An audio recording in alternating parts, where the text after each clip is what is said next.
કેમ છો મિત્રો? જય વડવાળા દેવ, જય દ્વારિકાધીશ. આપણે આ વિડીયો બનાવી રહ્યા છીએ કે જે લોકો પગપાળા યાત્રા કરે છે અને દેવી દેવસ્થાને પોતાની માતાજીએ કે રણુજા દ્વારકા ત્યાં બધા ચાલતા જાય છે એમના માટે આપણે વિડીયો સ્પેશિયલ બનાવ્યો છે.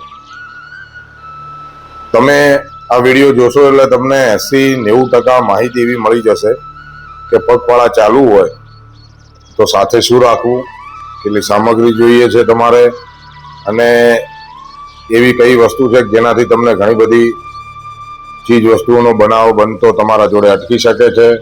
તમને ફોલ્લા પડતા હોય તો એના વિશેની પણ માહિતી છે અને લગભગ આમાં આપણે બધું કવર કરવાનો પ્રયાસ કર્યો છે. તો સર્વને હું એવી વિનંતી કરું છું કે જો તમે પગપાળા ચાલતા હો તો આ વિડીયો અવશ્ય જોજો અને આ વિડીયો જોવાથી તમને આની 70-80% માહિતી મળી જશે. પહેલા તો આને ચેનલને આપણે સબસ્ક્રાઇબ કરી દઈએ અને બેલ આઇકન દબાવીને આપણે આગળ વધીએ. તો પ્રથમ તો મિત્રો આપણે ચાલતા જતા હોઈએ ને તો મોટામાં મોટી બીક લોકોને એ હોય છે કે પગમાં ફોલ્લા પડી જવા. ફોલ્લા પડી જવા એક એવી વસ્તુ છે કે આપણા શરીરની ગરમી કે તમે વધુ પડતા ચાલી જતા હો, એવરેજ 5 કિલોમીટર ચાલીને તમે બેસો ને ના ચાલી શકો 3 કિલોમીટર ચાલીને બેસો, 2-5 મિનિટ આરામ કરો તો પગને થોડો આરામ મળશે, વિસામો મળશે અને એની ગરમી જે ગરમ થયો છે ઓછો ગરમ થશે.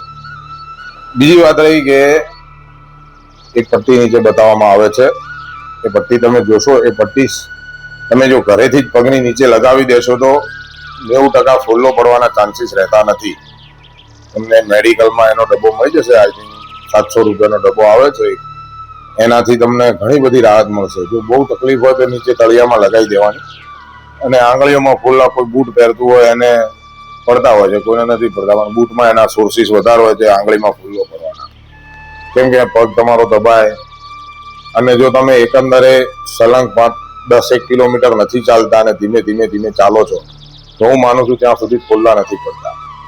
તમારે ચાલતા જતા હોય તો પટ્ટી છે, ત્યારબાદ એક ટોર્ચ છે, અને રાતના અંધારામાં સમય ચાલતા હોય તો મારી એક સલાહ એવી છે કે તમે રિફ્લેક્ટર જે બેલ્ટ આવે છે, જે તે દુકાનોમાં કે ઓનલાઈન તમને મળી જશે, બેલ્ટનો આગ્રહ રાખો, કેમ કે એમાં રેડિયમ આવે છે અને રેડિયમના લીધે દૂરથી પડતી લાઇટ, પાછળથી પડતી લાઇટ, તો એને રેડિયમ દેખાય છે તો એને ધ્યાન દોરાય છે કે ભાઈ કોઈક ચાલતું જઈ રહ્યું છે.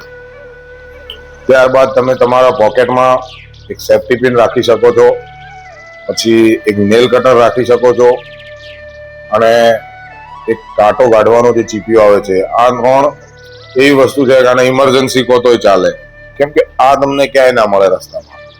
સેફ્ટી પિન ક્યાંક કાંટો વાગ્યો હોય તો પણ નીકાળવામાં આવે અને એની જે કાંટો કાઢવાની પિન આવે છે એ તમારા નખ નથી તો તમે એનો ઉપયોગ કરીને કાંટો કાઢી શકો છો. અને બીજું કે તમે આ જોડે હોય તો તમને એક આશ્વાસન રહે કે ચલો મારી જોડે છે, હું 5-7 જણા મિત્રો સાથે ચાલતા હો તો કોઈ એક જોડે આટલી બધી વસ્તુ હોય તો ચાલે. અને બીજું કે બને ત્યાં સુધી ચાલવા દરમિયાન તમે ઇયરફોન, હેડફોન, હેન્ડસ્ફ્રીનો ઉપયોગ ના કરો, ફોનનો ઉપયોગ ના કરો તો વધુ હિતાવહ રહે છે. હું તો એવું કહું છું કે ઉપયોગ કરવો જ ના જોઈએ, જેથી તમને રોડ પરના સાધનનો અવાજ કે એનો હોર્ન કે કશું તમને સંભળાતું નથી ને તમે એના મગ્ન થઈ ગયા હો છો, એટલે તમને ગમે ત્યારે એ નુકસાન કરી શકે છે. આ બધી વસ્તુઓ તમારે ટાળવી જોઈએ. બીજું કે રોડ બને ત્યાં સુધી સાંજનો સમય હોય કે અંધારાનો પરોઢિયાનો સમય હોય ત્યારે વન વેમાં ચાલવાનો આગ્રહ રાખો, કેમ કે સામેની ગાડીને તમે દેખાવ, તમને ગાડી દેખાય, તમે તમારી મીન્સ કે સિંગલ લાઈનમાં ચાલતા હો તો દરેકને તમે ધ્યાન દોરી શકો કે ભાઈ કોણ ક્યાં છે, શું છે, અને સામેથી સાધન આવતું હોય તમને દેખાય, એનો એક ફાયદો રહે, તમે સાઈડમાં ઉતરી શકો છો. અને જો તમે એની સેમ લાઈનમાં ચાલતા હો તો પાછળથી જે સાધન આવતું હોય તમને દેખાતું નથી. કોઈ દિવસ કોઈ સાધનને લાઈટ હોય ના પણ હોય એનું આપણને નુકસાન ભોગવવું પડે છે. ત્યારબાદ તમે તમારું જે પોકેટમાં એક ચાર્જર રાખવું જરૂરી છે, બને ત્યાં સુધી એક પાવર બેંક કોઈ જગ્યાએ લાઈટ મળી ના મળી. અને બીજું કે આ દરમિયાન તમારે બીજા કોઈ જે થાક ઉતારવાના પદાર્થ હોય છે કે પછી એની પેઇન કિલર ટેબ્લેટ હોય છે, પેનકિલર ટેબ્લેટ ના લેવી જોઈએ બને ત્યાં સુધી, કેમ કે એનાથી શરીરમાં ગરમીને ફોલ્લા પડવાનો બનાવ વધુ બનતા હોય છે. એ બને એટલું ટાળવું જોઈએ, કેમ કે તમે પહેલા દિવસનો દુખાવો પછી તમે 1 મહિનો ચાલો તો એ એટલો જ રહે છે. અને તમે તબક્કા વાઇઝ જો ચાલતા હો તો તમને દુખાવો ઓછો થતો હોય છે. અને બીજી વાત, હંમેશા સવારે વધુ ચાલવાનો આગ્રહ રાખવો જોઈએ ને સાંજે ઓછું. ઘણા મિત્રો ચાલતા હોય છે કે ભાઈ સવારે 15 કાપ્યો સુઈ જઈએ, સાંજે 30 ચાલી લઈશું. એવું નથી ચાલતું. તમે રોજ 50 કિલોમીટર ચાલો છો તો સવારે 35 ચાલો, સાંજે 15 ચાલો, તો તમને થાક ઓછો લાગશે. અને રહી વાત બીજી કે તમે ચાલવા દરમિયાન જેટલું ધ્યાન તમારા પગનું રાખો છો એટલું જ ધ્યાનથી તમે જલ્દી પહોંચો છો, અને પગ સચવાશે તો જ તમે પહોંચશો. તો ઘણી બધી વસ્તુઓ છે જે તમારે સાથે રાખવી જોઈએ, અને મિત્રો સાથે લાઈનમાં ચાલવું જોઈએ, અને રોડ ઉપર મસ્તી પણ ના કરવી જોઈએ. અને બીજી વાત આપણે કહેવા જતા હતા એ છે કે તમે હાથમાં એક લાકડી રાખો, સપોર્ટ મળે તમને. ક્યાંય કૂતરું, હાથી, ગાય, ભેંસ ગામડામાં ચાલતા હો તો એનાથી તમને પણ બચાવ થાય છે. અને આપણી સાદી ભાષામાં કહીએ તો એને તમારે આખોટો કરવા થાય છે. બીજું કે તમારું જે પોકેટ છે એમાં તમે આ પટ્ટી મૂકી શકો છો. એનાથી તમારે એક નાનું સરખું પોકેટ જોડે રાખવું સારું. એમાં તમારી બધી સામગ્રી આવી જશે. આપણે કહ્યું એમ મોબાઈલનો ઉપયોગ ટાળવો જોઈએ, અને લાઈનમાં ચાલવું જોઈએ, અને બત્તી તો અવશ્ય રાખવી જોઈએ. તો મિત્રો, આ બધી વસ્તુઓથી તમને ઘણા બધા ફાયદા થશે. અને સંઘના જે આયોજકો હોય, કાં તો મિત્રો ચાલે હોય કાં તો સંઘ ચાલે, સંઘના આયોજકો જે સલાહ આપતા હોય પહેલી હંમેશા એ લેવાનો આગ્રહ રાખવો જોઈએ, કેમ કે એમને આગળ જોયેલું હોય, એમને કંઈક ખબર હોય તો જ એ તમને કહેતા હોય કે ભાઈ આટલી વસ્તુ ટાળજો અને આટલી વસ્તુ સાચવજો, આનાથી તમને આ ફેર પડશે, આનાથી તમને આ ફેર પડશે. અને બીજી એક વાત છે કે માલિશ કરે છે. ઘણા બધા લોકો ચાલતા હોય પગનામાં મસળી નાખે ને ધૂપ લગાવીને. હું એમ કહું છું, ઘણા એવું કહે છે કે થાક ઉતરે, પણ હું એમ કહું છું કે એનાથી થાક નથી ઉતરતો. એનાથી ઉલટાનો પગ વધુ ભરાઈ જાય છે, જેથી તમને દુખાવામાં ભાર પડે છે વધારે. મારા જાણવા મુજબ હું ચાલુ છું, એવું નથી કે ભાઈ રામદેવરા, દ્વારકા, આપણે એવરેજ વર્ષનો 2-1000 કિલોમીટર થઈ જાય છે, પણ બને ને ત્યાં સુધી ખાલી સ્ટ્રેચિંગનો જ આગ્રહ રાખો. નોર્મલ સ્ટ્રેચિંગ કરવું, તમે જ્યાં બેસો 5 મિનિટ ત્યાં સ્ટ્રેચિંગ કરવું, ઉતારા ઉપર એકવાર સ્ટ્રેચિંગ કરવું.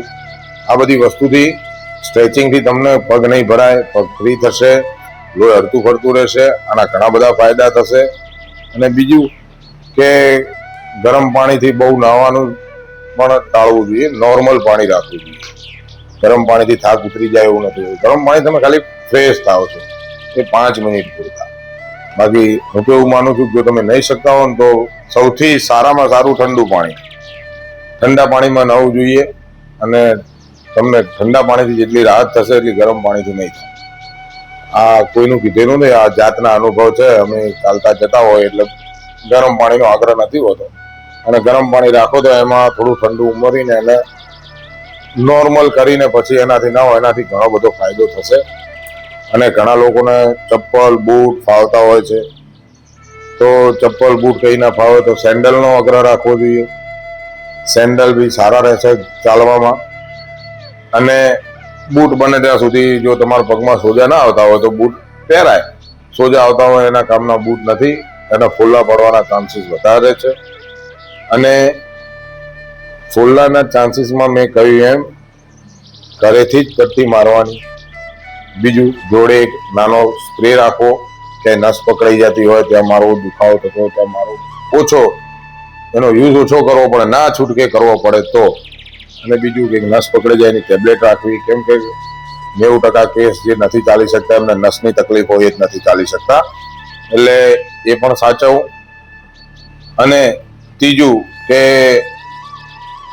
ઘણા લોકોને પગ ઘસાવાની ને છાલા પડવાની ને આ બધી તકલીફ હોય. સાદી ભાષામાં કદી રોગો ગહાતી હોય આવું બધું, તેને મેડિકલમાંથી એક ટ્યુબ લઈ લેવી અને કોપરેલનો ઉપયોગ. અને આ બધી પ્રોબ્લેમ વાળાને આ બધું ઘરેથી કરીને જ નીકળવાનું, તો 90% કશું થાય જ નહીં. ઘરેથી આ કામ પતાવીને ચાલુ કરો, ત્યાંથી જ આ ચાલુ કરી દેવાનું. એ વાતાવરણ બધું બગડે ને આપણે એનો ઉપયોગ કરીએ, કઈ ફોલ્લા ભરે ને પટ્ટી મારીએ એવું નહીં. પટ્ટી ઘરેથી મારો, ફૂલ્લો પડવાનો હશે, 2 પડવાના હશે તો 1 પડશે. તમારો બચાવ 50% થશે ને થશે, શ્યોર થશે. અને બહુ એવું લાગે કે નથી ચલાતું તો કોઈ કાંટાથી કે એનાથી ફૂલ્લો ફોડી નાખવાનો, પછી પટ્ટી માર દો. પટ્ટી હશે તો ફૂટશે તો પણ ફૂલ્લો ચોંટી જશે, ચાંદી નહીં પડે. મોટામાં મોટો ફાયદો એ થશે. મિત્રો, કંઈ બી કામ હોય, આના વિશે કંઈ પૂછવું હોય તો મને ઇન્સ્ટામાં તમે મેસેજ કરી દેજો. લાલો સેવાળા 74 આપણું મારું આઈડી છે. સર્વને જય વડવાળા, જય દ્વારિકાધીશ.